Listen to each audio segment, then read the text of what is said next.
এক দরিদ্র জেলের ছেলে একদিন তার বাবাকে বলছে যে, বাবা, আমি এমন একটা জিনিস উদ্ভাবন করেছি, এমন একটা জিনিস আমি আবিষ্কার করেছি, এমন একটা আইডিয়া আমি ক্রিয়েট করেছি, এই আইডিয়াটা আমি বাজিমাত করে ফেলবো। আর এই আইডিয়া দিয়ে আমি এমন কিছু করব যে দেখবা যে আমাদের কোনো অভাব থাকবে না, আমরা অনেক কিছু করে ফেলবো। তো আমি এই আইডিয়াটা কি আমার বন্ধুদের সবাইকে জানাবো বা প্রতিবেশী সবাইকে বলবো? তো বাবা একটু জ্ঞানী ছিল, তার ছেলেকে বললো যে, বাবা চলো আমরা আগে মাছ ধরি, মাছ ধরার পরে বাকি কথাগুলো পরে বলি। তো ছেলে বললো ঠিক আছে। ছেলেকে নিয়ে বাবা মাছ মারতে গেল। মাছ মারার সময় যেটি হয় যে বড়শিতে মাছ মারে বাবা ছেলে মিলে, বড়শিতে টোপ দিতে হয়, টোপ লাগিয়ে মাছ মারা শুরু করে দিল। দুজনে মিলে অনেকক্ষণ ধরে বেশ কিছু মাছ মারলো। মাছগুলো যখন নিয়ে আসছে, অনেকগুলো মাছ, তো ছেলে খুশি, বাবাকে বলছে, বাবা আজকে আমরা অনেক মাছ পেয়েছি। বাবা তখন ছেলেকে এভাবে বলল, এই যে মাছগুলো দেখছো, এখানে যতগুলো মাছ ছিল, এই মাছগুলো কিছুক্ষণ আগে পানিতে সাঁতার কাটতো, তাদের ফ্যামিলি আছে, তাদের পরিবার আছে, তারা সেখানে মাছের মধ্যে খেলা করতো, কথা বলতো, খুব আনন্দ থাকতো। এখন এই নদীতে যে মাছগুলো আছে, বাকি মাছগুলো যারা আছে, ঠিক ওই মাছের মতোই এই মাছটা স্বাধীন ছিল, চলাফেরা করত। এই মাছগুলো এমন অবস্থা হলো যে আমরা ধরে নিয়ে যাচ্ছি কিছুক্ষণের মধ্যে মাছগুলো রান্না হবে, মাছগুলোকে খুব নৃশংসভাবে কাটা হবে এবং মাছগুলো খুব কষ্ট হবে, তারপর মাছগুলো আমরা খাবো। এই মাছগুলো পরিণতি এরকম হলো কেন? আর ওই যে বাকি যে মাছগুলো আছে, সেই মাছগুলো এখনো ওই পানির মধ্যে সাঁতার কাটছে, তারা চলাফেরা করছে, স্বাধীনতা ভোগ করছে, পরিবার নিয়ে আছে, সুখে আছে, ভালো আছে। বাকি মাছগুলো তো ভালো আছে, আর এই মাছগুলো পরিণতি এত করুণ পরিণতি ভোগ করতে হচ্ছে কেন?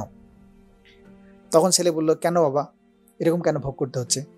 বাবা বলল যে, আমরা যে বড়শিতে মাছের টোপ দিলাম, এই টোপ দেওয়ার সময় এই মাছগুলো মুখ খুলেছে প্রথম।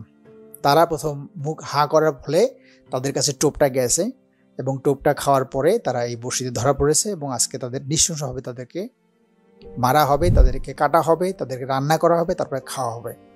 আর বাকি যারা মুখ খোলে নাই, যাদের মুখ বন্ধ ছিল, তারা এখন সাঁতার কাটবে, তারা তাদের পরিবার নিয়ে ভালো থাকবে, তারা গ্রুপ করবে, আনন্দ করবে, পানির মধ্যে যেমন ছিল তেমন থাকবে।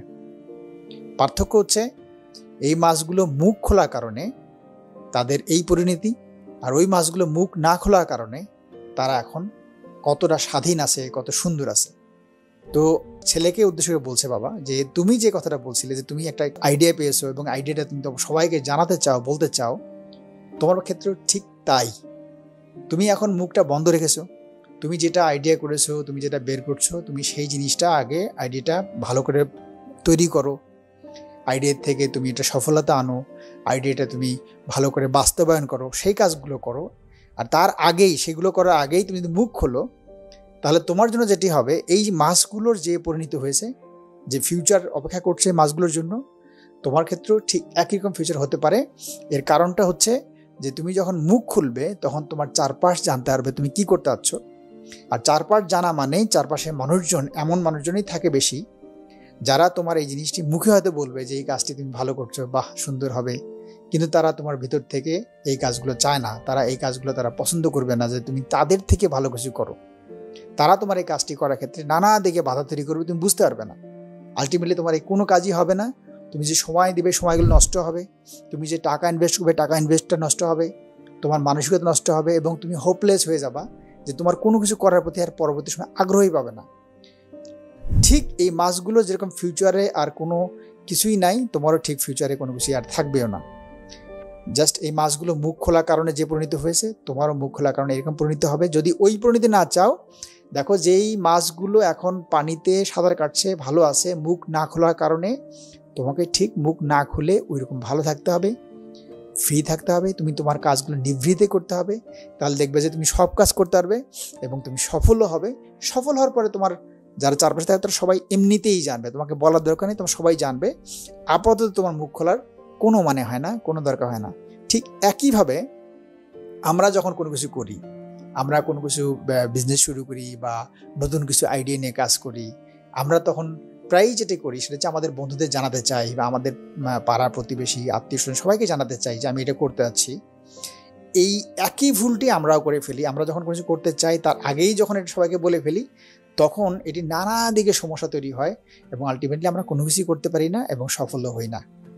এই গল্প থেকে আমরা যে জিনিসটা শিখলাম সেটি হচ্ছে যে আমরা কোনো কিছু করার আগেই আমরা সেই জিনিসটি সবার কাছে না বলে সেটিকে নিজের মধ্যে রিসার্চ করি, সেই জিনিসটি সফল হওয়ার আগে পর্যন্ত নিজের সাথে নিজের মতো করে সেই জিনিসটাকে সাজিয়ে নিয়ে তারপরে আমরা এটাকে কাজটা শুরু করে দিই নিভৃতে।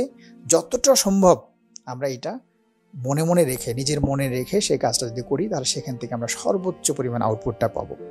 ধন্যবাদ।